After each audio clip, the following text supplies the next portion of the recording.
बहुत समय पहले की बात है। एक दूर दराज घने जंगल के पास एक सुंदर सी नदी हुआ करती थी। उस नदी के पास एक बहुत ही घना जामुन का पेड़ लगा हुआ था। उस पेड़ में जो जामुन के फल थे वो बहुत ही मीठे और रसीले हुआ करते थे। और उस पेड़ पे एक बंदर था जो उस जामुन के फल का खूब मज़ा लेता था और अकेले ही उस मीठे फल को खाता था। एक दिन एक मगर उस नदी में से पेड़ के नीचे आया। बंदर के पूछने पर मगर ने बताया कि वह वहाँ खाने की तलाश में आया है।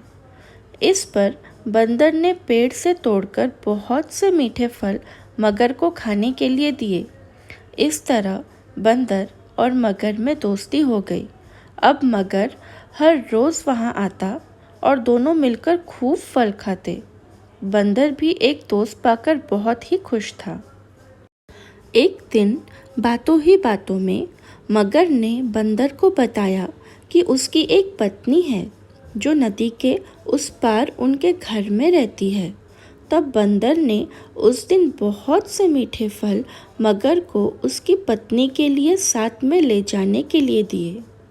इस तरह मगर रोज़ जी भर कर फल खाता और अपनी पत्नी के लिए भी लेकर जाता। मगर की पत्नी को फल खाना अच्छा तो लगता था, पर उसे अपने पति का घर देर से लौट कर आना पसंद बिल्कुल भी नहीं था।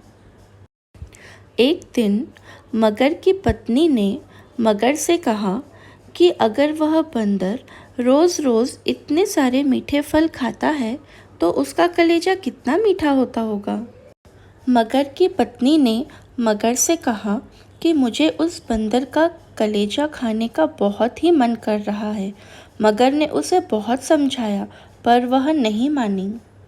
मगरमच्छ अपनी पत्नी की बातों से बहुत ही दुखी था।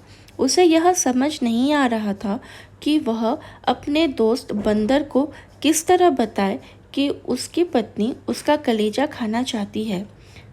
तब मगरमच्छ को एक तरकीब सूझी। मगरमच्छ ने दावत के बहाने बंदर को अपनी पीठ पर बैठाकर अपने घर ले आने का सोचा। नदी के बीच में उसने बंदर को अपनी पत्नी की कलेजे खाने वाली बात बता दी। इस पर बंदर ने कहा कि वो तो अपना कलेजा पेड़ पर छोड़ ही आया है।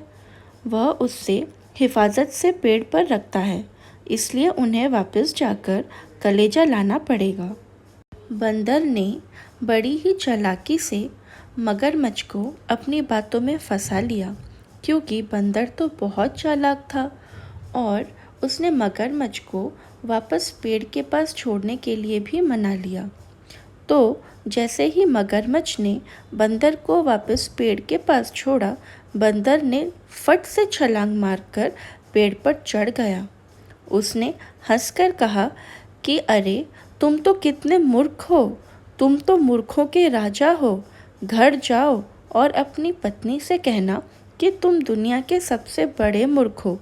भला कोई भी अपना कलेजा निकालकर अलग कैसे रख सकता है। मगरमच्छ को अपनी मूर्खता का सबक मिल चुका था और वह दुखी होकर अपने घर अपनी पत्नी के पास लौट आया। तो आज की कहानी से हमें यह सीख मिलती है कि हमें मुसीबत के समय हमेशा चालाकी और धैर्य के साथ काम लेना चाहिए। Hi kids, we hope you like the video. Please like, share and subscribe to our channel. Thank you for watching.